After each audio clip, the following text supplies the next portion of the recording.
చట్టాన్ని కాపాడాల్సిన వారే అక్రమార్కులతోటి చేతులు కలిపితే ఏమవుతుంది? ప్రజల ఆరోగ్యాన్ని పణంగా పెట్టి మద్యం వ్యాపారుల నుంచి ముడుపులు వసూలు చేయడమే పనిగా పెట్టుకుంటే ఎలా ఉంటుంది?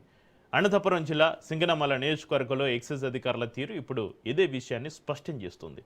బెల్ట్ షాపుల నుంచి బార్ల వరకు ఎంఆర్పీ నిబంధనల ఉల్లంఘన నుంచి నకిలీ మద్యం దందా వరకు ఎక్సైజ్ అధికారులు ఫుల్ సపోర్ట్ ఇస్తున్నారన్న ఆరోపణలు సంచలనం రేపుతున్నాయి. అధికారుల కనుసన్నల్లో సాగుతున్న ఈ ముడుపుల బంధం పైన రాజ్ న్యూస్ స్పెషల్ డ్రైవ్.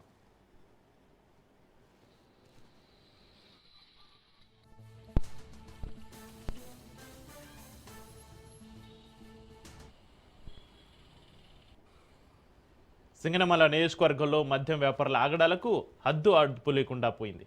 నిబంధనలను పక్కన పెట్టి ఉదయం 7 గంటలకే షాపులు తెరిచి ఎంఆర్పీ కంటే అదనంగా 10 నుంచి 20 రూపాయలు వసూలు చేస్తూ సామాన్యుడి జేబుకు చిల్లులు పెడుతున్నారు.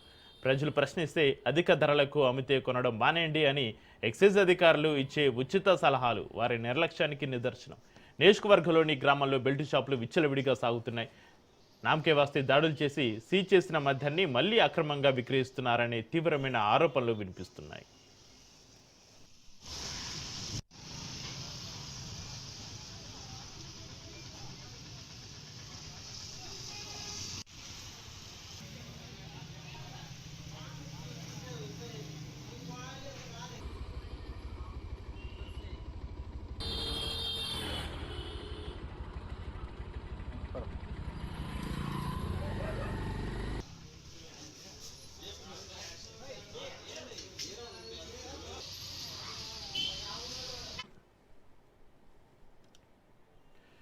సింగనమల ఎక్సైజ్ స్టేషన్ పరిధిలో కానిస్టేబుల్ నుంచి సిఐ స్థాయి వరకు వ్యవస్థీకృతంగా వసూలు జరుగుతున్నాయి.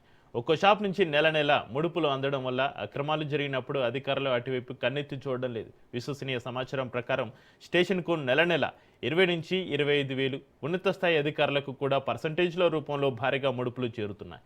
ఇలా సింగనమల నియోజకవర్గంలో మద్యం సిండికేట్ల నుంచి ఏటా 50 నుంచి 60 లక్షల రూపాయల వసూళ్లు మామూలు చేతులు మారుతున్నాయని విమర్శలు ఉన్నాయి.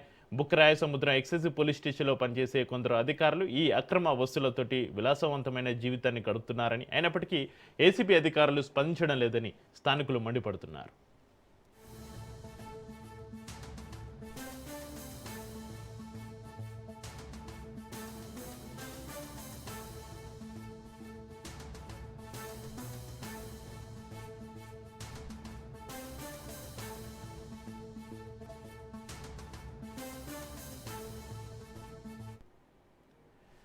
గత ప్రభుత్వ హయాంలో ఇటువంటి అక్రమాలు యథేచ్ఛగా సాగినా ఇప్పుడు నకిలీ మద్యంపైన కూటమి ప్రభుత్వం కఠినంగా వ్యవహరిస్తుంది. అయితే క్షేత్రస్థాయిలో ఉన్న ఈ ముడుపుల బంధాన్ని తెగ్గొట్టేలా చర్యలు చేపడితేనే అక్రమాలకు అడ్డుకట్టబడుతుంది. మందుబాబుల నుంచి ప్రజల నుంచి వస్తున్న ఈ ఫిర్యాదులపైన ప్రభుత్వ ఉన్నతాధికారులు స్పందించి ఎక్సైజ్ శాఖలో జరుగుతున్న ఈ అవినీతి దందాపైన సమగ్ర దర్యాప్తు జరిపించాలని ప్రజలు కోరుకుంటున్నారు.